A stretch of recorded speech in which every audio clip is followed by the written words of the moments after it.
27-22, Ireland takes it at Aviva, and it was a good game. It was a good game. England was on full pressure the entire first half. They owned the first half. They looked more polished.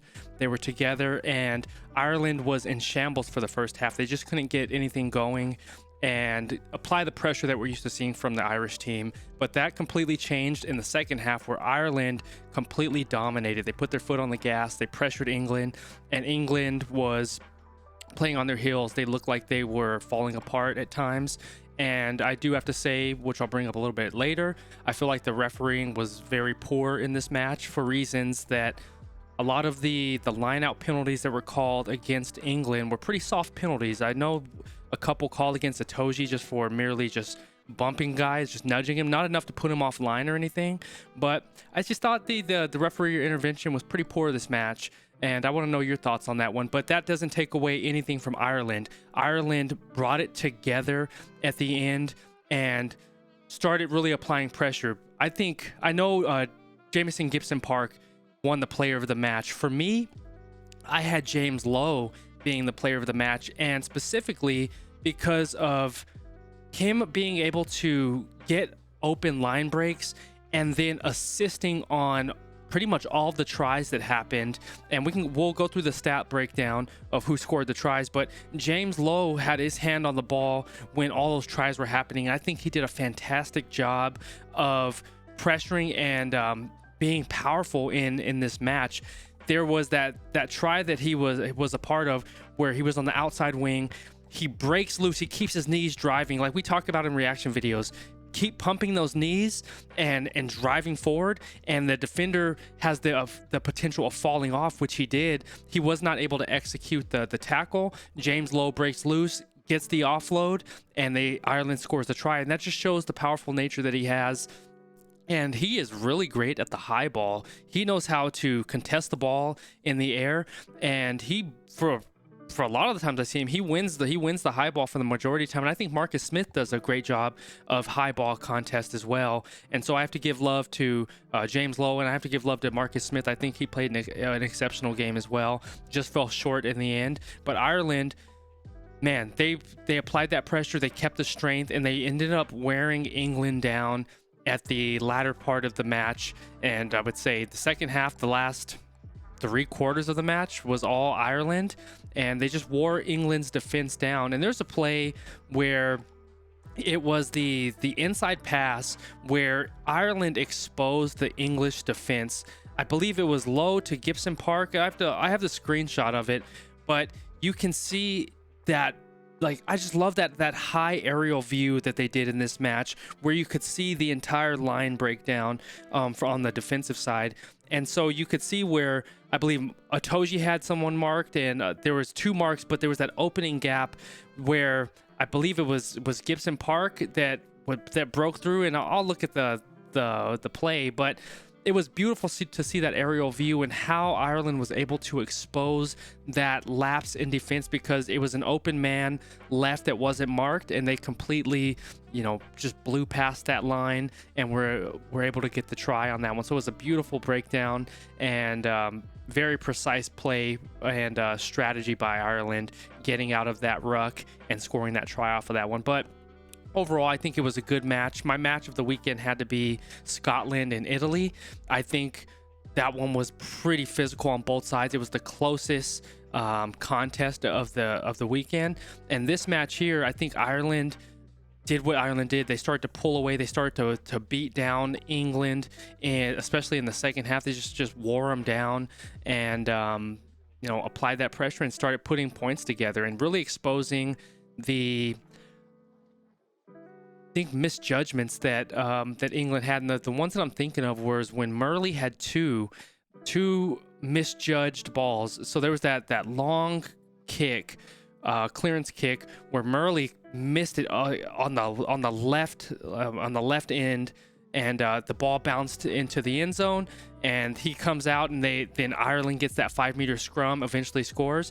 And that was that second one on the right side of the field where he misjudged it as well. It rolls all the way in, he picks it up, and instead of giving England the advantage, he gets pulled out to touch, Ireland gets points off of that one as well. So those were two huge plays that really changed the momentum of the match for England, where I felt like they could have won it. Honestly, they could have won it. They looked incredibly strong in the first half.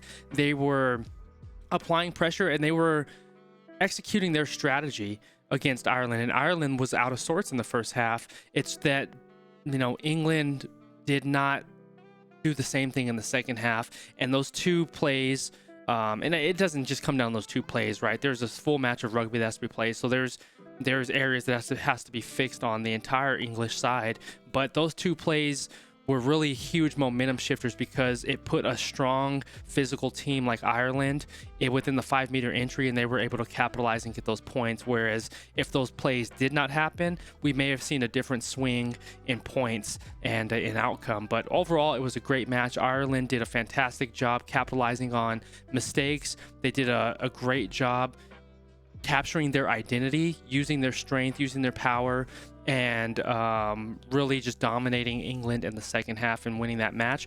But I feel like England is they're right there on the doorstep of really becoming a full side, to where if they're able to overcome some of these mistakes and plays that are happening, and I say the closest thing I can say is if they're able to stop shooting themselves in the foot, they have a chance to win these matches, win Six Nation, and be that English side that we're used to seeing, the one that was, you know, right on the cusp of winning the World Cup. But there's something missing. I don't know if it's a confidence. I don't know if there is a lack of discipline. I'm not sure what it is on the English side. They're a powerful team. They have the players in place to win, but there's lapses in judgment and consistency and a strategic breakdown at times that really cost them these matches, and then just put them out of the win column. And I really love on the English side players I have highlighted. I think Ollie Lawrence is an exceptional player, incredible. One lineup change I want to see made next week is putting Chandler Cunningham-Smith in the or Chandler Cunningham-South in the match early. I want him starting because he's a young, dominant physical presence that I think will apply pressure to the French team, and it really gassed him out because he's so physical. I know he had that early tackle on that high ball, but he almost timed it perfectly where he got that hit. He ended up getting a penalty because the man was still in the air. But Cunningham South is I think he's a young, physical, talented man, and I think he can really apply pressure to the French coming up, and I think he did a good job coming in as a sub today. Marcus Smith is incredible. From the Irish side, also Henry Slade, exceptional great game today. That grubber he had for that first try, exceptional. Henry Slade. From the Irish side, I love James Lowe. I think he's an incredible player. He's physical, he's talented, he's fast, and he has great vision on the field and able to find and expose space, able to power through tackles, but also able to offload it and get good reads on the field. Gibson-Park, he's exceptional. Gibson-Park is exceptional. Sheehan is great. Prendergast? I'm messing up his name. Pendergast. He's a great young talent on Ireland that I'm learning about. I really like to see him play. And yeah, I think it was a great match on both sides. Let's jump into the stats and see the breakdown, and look at the possession time, and also all right, 27-22, Ireland takes it in their own stadium. Aviva Stadium was absolutely gorgeous. I say it a lot, but it's a beautiful stadium. We see that England had the lead for the majority of the match, but then in that second half, Ireland turned it on and they were able to close it out in dominant fashion. Time in the lead, 44-26 goes to England. Percent in the lead, 54-32 for England. Last 10 minutes possession, 67-33 England, and then 12 points to 2 in the last 10 minutes. So England had late tries to try to get them back in the match. I know they had that late try. I think it was at the 75th minute with Tom Curry, I believe.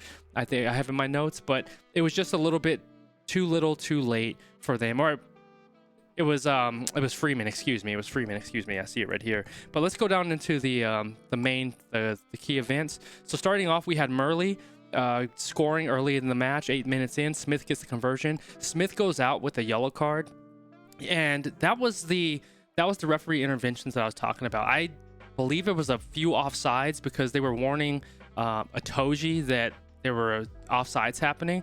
But that yellow card by Smith, it was, it's crazy that those penalties happened. So they were a man down, but Gibson-Park comes in and scores. We had the missed conversion, and then at the 40th minute, to close it out, the penalty goal by Smith at the 40th, making the score 10-5 at half. And then coming out in the half, 51st minute, we had Bundee Aki with that incredibly powerful run on that left wing. He did an exceptional job powering through, but I do have to say, on the English side, they displayed very poor tackling on the wing today. We had Bundee Aki breaking through on the left wing, where he broke through 3 defenders and 3 tackles. We had on the left side James Lowe breaking free on tackles. We had that one open play that I was talking about, where I believe it was Gibson-Park that broke through. Or it was, I think Gibson-Park or Tadhg Beirne that scored. There was lapses in tackling on the English side, and also there was their gaps opening on their defensive side. So they have to clean that up, especially going against France this coming week. But we had Aki scoring. Prendergast, excuse me, I messed up. I said Pinder. So Prendergast gets the penalty goal at the 55th minute, putting Ireland in the lead 13-10. Tadhg Beirne scores at the 63rd minute. Qrew scores the conversion.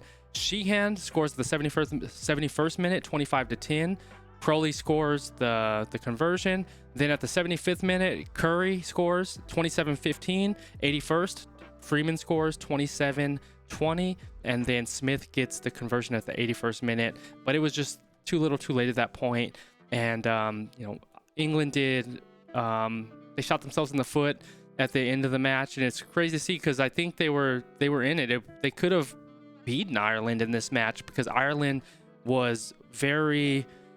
They were out of sorts for the first half, but in that second half they turned it up. If England was able to capitalize on that momentum that they had starting out the match, they really could have knocked off Ireland, and we could be seeing a different turn in the standings here in Six Nations. But Ireland did a fantastic job of getting in the bonus today, and we know we have them at 5 points on the board, so they got the full points. Looking at the full probability, the win probability, 68% Ireland, 31% England. 22-meter entries, 22.1 average point scores to 3.1. So England has 3.1 scored for the meter entries, and 11-7 for the 22-meter entries. Ireland has 11. Looking at the attacking profile, it goes back and forth. 22-meter entry, 11-7 Ireland. We saw the conversion rate. Line breaks, 10-9 Ireland. 125-107 carries for Ireland. 38-31 kicks for England. And then post-contact meters, they're really even on this one. 346-327 post-contact meters. That goes to Ireland. And they were doing a fantastic job, both sides moving the ball on the attacking side. It was just that Ireland was more effective with their attacking meters. And when they broke big lines, they were able to score and put points on the board, whereas England was not able to do that. But I do have to say, early in the first half, England, when they were their backs were on their goal line, they did a fantastic job creating turnovers, getting a penalty to stop Ireland from putting points on the board early. And that shows that they can have a stifling defense. They can really protect their goal and do a great job of digging their foot in the ground and asserting their dominance, because they were able to keep Ireland out of the points early in the first half. And I think with their backs against the wall, England early on did a fantastic job stopping Ireland from scoring. So salute to them on that.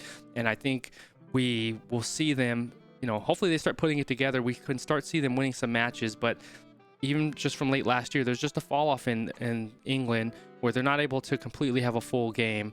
And I'm not sure what that is, but it's been, it's been their, what do you would call it, their Achilles heel from the past year that I've been seeing. Looking at the defensive profile, the dominant tackles, 12-7 England, 156-153 tackles made for England. So they were close in that respect.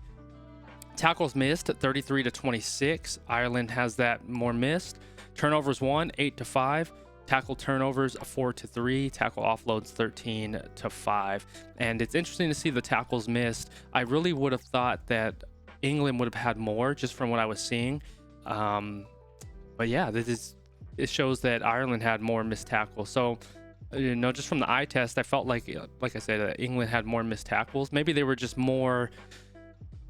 They were missed tackles at the wrong point of the field of where they were missed. So they were happening within the 22-meter entry, and they just turned into big effective plays. So I think that's where they just stood out more, and they had a bigger impact than the Irish tackles. And please correct me if I'm wrong on any of that.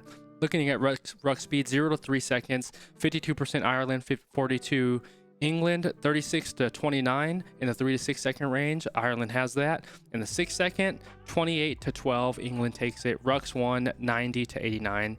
They're almost even in that category. In the last 5 penalties, 4 to Ireland, 1 to England. And looking at the stats, let me pop over here.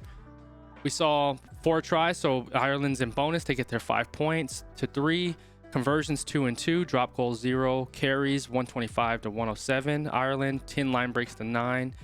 Even on turnovers lost at 16 apiece. Turnovers won 8-5. In the territory, 58% for Ireland, 42 for England. And if we're looking at the Irish possession, 8, 27, 30, and 35. And Ireland was really pressuring within that 22-meter entry of England, and they capitalized on all those points too. So that's a huge salute to them. But they also did have very massive line breaks within the 50-meter entries. They were there 30% of the time, but they would get huge breaks and just completely expose the English defense, especially on that left wing, from what I was seeing from my perspective and view. Looking at England, 14, 30, 43, and 14 on their possession. And so they were in the 50-meter entry, but they weren't able to get down into the 22 as much. And, it's interesting to see that breakdown, because I felt like, there were opportunities for England to really capitalize and keep themselves in the game and, keep themselves ahead, because that first half they looked strong, but that second half there was a fall off, and I'll have to go back and look at some more highlights and see where that was. But Ireland turned on the gas, and they did not let up for darn sure. 51-49% for Ireland. Total set plays, 7-4 scrums. Ireland each had 100% win. 23-15 lineouts. Ireland 100% to 93 for Ireland on the win percentage. 6-3 restarts, and then the restart wins 67 apiece. And on those lineouts, like I mentioned, those 2 penalties that were given to Ireland against, I think it was a Tadhg on both of them. I think that was poor reffing on from my perspective. And please let me know your thoughts on it. But I just thought those were there wasn't enough in it to give a penalty, and it shifted the momentum and gave the advantage where there did not need to be advantage. So just let the play out.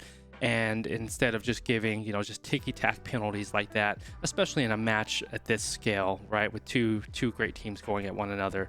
Ireland takes it all in the attacking profile. 210 passes to 133, 125 to 107 ball carries, 346 post-contact meters to 327, and 10-9 in line breaks.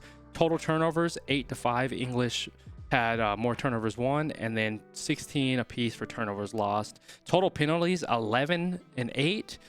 England had more penalties, and they had 1 yellow card, and that was to Marcus Smith early in the match. Defensively, we saw that 153 to 156 tackles. English take that. England takes it. Tackles missed, 33 to 26, and the completion percentage, 86 for England, 82 for Ireland. And yeah, a lot of great play today. I feel so the key players showed up. Like I'm looking at James, Lowe, Keenan, Doris. He was sort of quiet for me today, actually, but I like Doris. Vanderfleer, what do you call it? Tommy Freeman. Who's the brothers? Tom Curry gets his first try, I believe, for England. So he had a great game. But I really like Ollie Lawrence. I like Marcus Smith. I think Henry Slade had a great game today. And overall, fantastic match. It was a dominant Irish performance in the last half of it. And England, hopefully they can pull it together, because I think they have the opportunity to beat France, but we'll see. I want to know your thoughts on this match and the ones upcoming. I'll drop my prediction video on this upcoming week on scores, or even drop in the YouTube community my win predictions for this second week of this round 2, but I do feel that Ireland deserved the win today. They were consistent. They brought it together at the end. They were able to dominate the second half and convert when they needed to convert, and didn't have as many penalties against them. And so they did a great job of playing the Ireland ball that we're used to seeing, especially in that second half. The first half was a little bit wobbly for them, but they got things together. And for the English side, if they're able to pull it together like a full match from the first and second half, the first half like they did today, and bring that into the entire 80 or 90 minutes, excuse me, I think they're going to be a tough team to contend with. They just have to clean up some of those mistakes and those misjudgments, like I mentioned, letting the ball going into the end zone, and giving away 5-meter scrums. Those are just like those plays that just burn you so bad. But I think England does have a chance to beat France this week if they play the ball that we saw them play in the first half today. And Ireland, if they're not careful, playing a team like France, or even a sneaker team like Italy, or even Scotland, they could lose those matches if they don't keep their strategy intact, or keep their, what's the word I'm looking for, keep their consistency, keep their discipline in place. And that's the interesting part about watching Six Nations in my second year. It's just those little mistakes and errors that keep you from winning or losing as a match. And that's why we see these tournaments turn out the way they do. It's so interesting to see how it's all going to play out. But I enjoyed this match. My match of the weekend was Scotland Italy. I think it was very physical and well played on both sides. Shout out to Ireland and England on this match, and I'm really excited to see how this round 2 turns out, and excited to hear your thoughts on this match as well, crew. But that'll do it for this one. I love you. I appreciate you. If you like this video, be sure to like, comment, subscribe, and we will catch you on the next ones. Always stay laser focused on your dreams and your vision, and remember that you're in control. I love you. Peace.